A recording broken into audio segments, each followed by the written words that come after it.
सर्वप्रथम सर्वांना सलाम, प्रणाम आणि नमस्कार. यात सर्व काही इन्क्ल्यूड केलंय मी, कारण आज आपण जी कथा बघणार आहोत ना, ती आहेच मुळात तशी.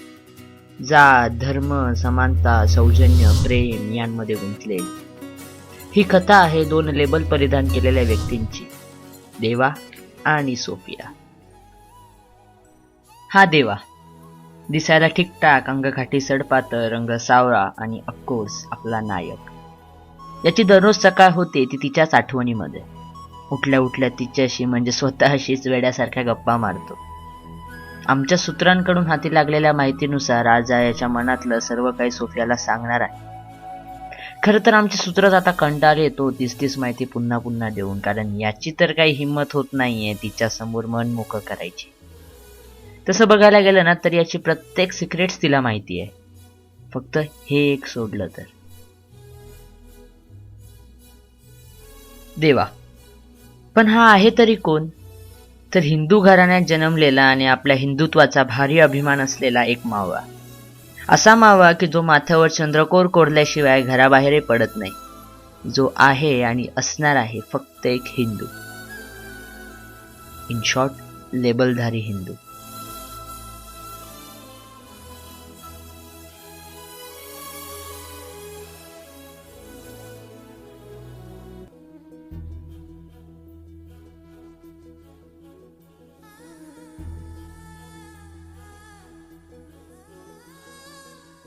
हा देवाचा आणि सोफियाचा कॉलेज कट्टा. म्हणतात ना की मित्रांपासून काही लपून राहत नाही, ते साले घेतातच सगळं शोधून. हे तसलंच काहीतरी. आता याबद्दल देवाचं काय मत आहे हे ऐकूया त्याच्याच शब्दात. खरं तर हे सगळे जेव्हा चिडवायचे तेव्हा थोडासा वैतागायचो मी. त्यांना पटवून देण्याचा खूप प्रयत्न करायचो. बाबांना आम्ही फक्त मित्र आहोत, आमची छान मैत्री आहे, मे बी लहानपणापासून सोबत असल्यामुळे, पण ती खूप घट्ट झाली. पण चले ऐकतील ते मित्र कुठले ना. पण खरं तर ना छान वाटायचं. मे बी या सर्वांना दिसत असेल माझी नजर नेहमी तिच्याच शोधात असलेली. कॅरी ऑन गाईज, तुम्हीच मला खरा आनंद देऊ शकता.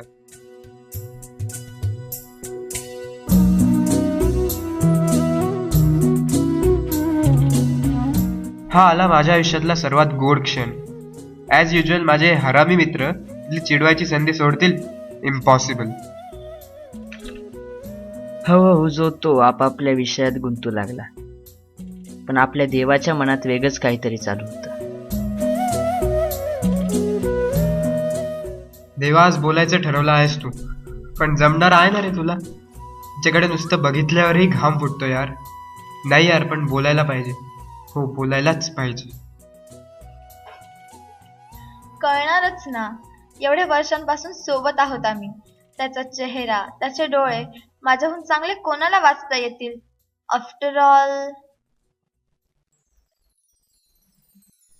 आपल्या मनातलं सर्व काही सोफियाला सांगण्यासाठी म्हणून देवा तिला एका शांत ठिकाणी घेऊन जातो. पण शांत ठिकाणी जाऊनही मात्र देवाचं मन काही शांत होत नाही. त्याच्या मनात तिची चलबिचल चालूच असते.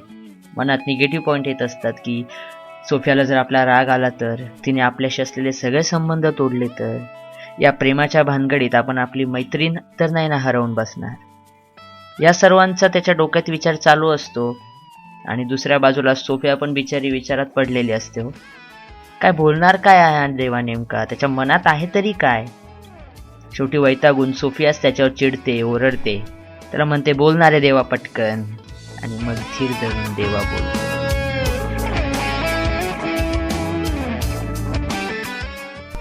मला हवं असलेलं स्वतःहून माझ्याकडे चालत येत असताना त्याचा मोह कसा बरं आवरू शकते मी? देवा, सांभाळ रे बाबा.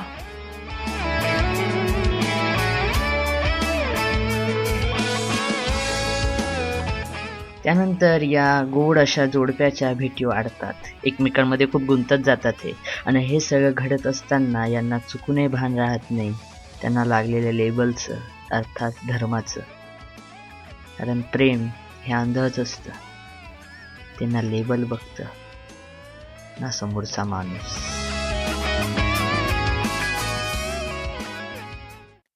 यांचं हे नातं जेव्हा सोफियाच्या घरी कळतं ना, तेव्हा तिच्या घरचे फक्त एकच अट घालतात, फक्त एक. पण त्या एका अटीमुळे ही दोन्ही आयुष्य खूप मोठ्या प्रमाणात उद्ध्वस्त होतात.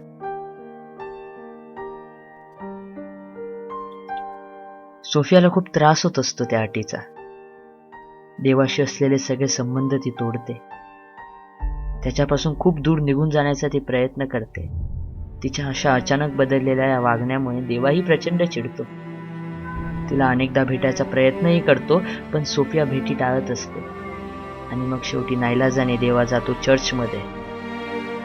आणि त्या चर्चमध्ये आपल्या ह्या क्यूट अशा जोडप्याची जी भेट होते, त्या भेटीमध्ये सोफिया सांगते देवाला ती अट,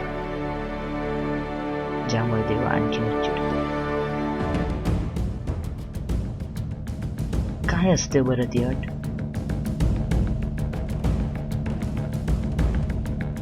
खरं तर देवा जसा आहे तसाच मला हवा होता. इवन माझी फॅमिली सुद्धा प्रत्येक गोष्टीला ॲग्री होती. Only they have one problem, our religions, आमचे धर्म.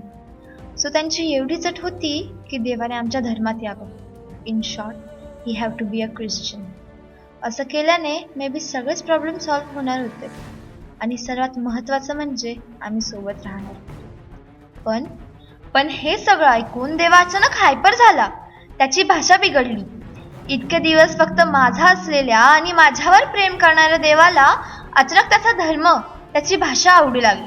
आणि आवडणारच म्हणा. मातृभाषा होती ती त्याची, मातृधर्म होता तो त्याचा. अचानक लेबल परिधान केलेला देवा आणि लेबल परिधान केलेली सोफिया तिथे अवतरले. आणि खरे देवा आणि सोफिया एकमेकांपासून दूर गेले. या गोष्टीनंतर देवा पूर्णच बदलून जातो. ती अट ऐकल्यापासून आणि सोफियापासून दूर गेल्यापासून ना, देवा प्रचंड शांत होऊन जातो. त्याचं कशातच मन रमत नाही. खरं तर ना, तो मिस करत असतो त्या सोफियाला.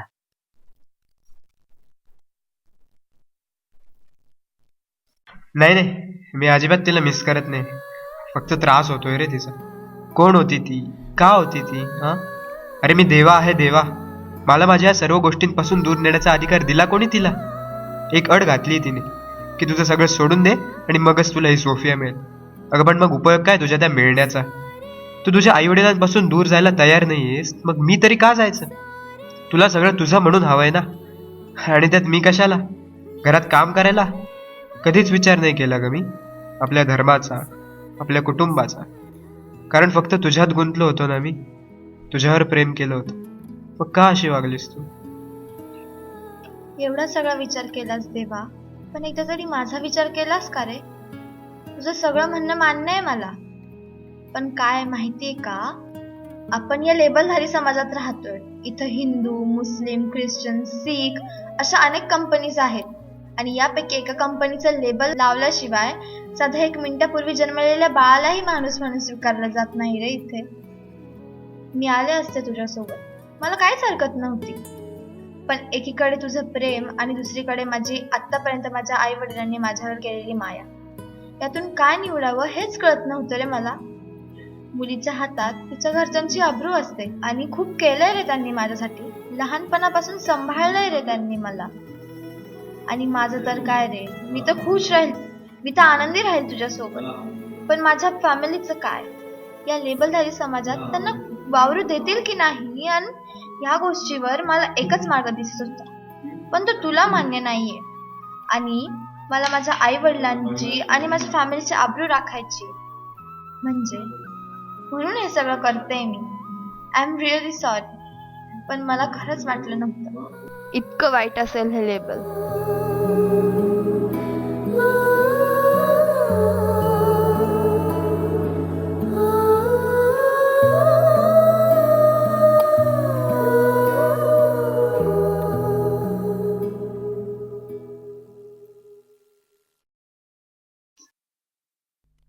निशब्द झालोय मी. ऐकलं होतं की प्रेम हे आंधळ असतं.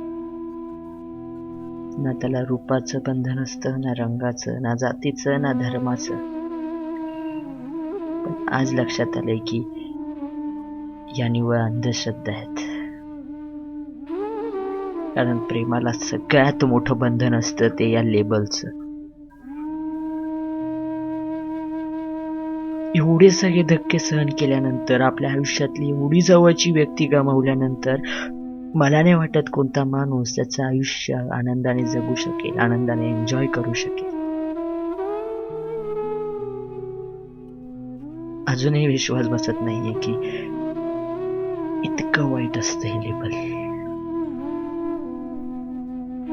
लेबल.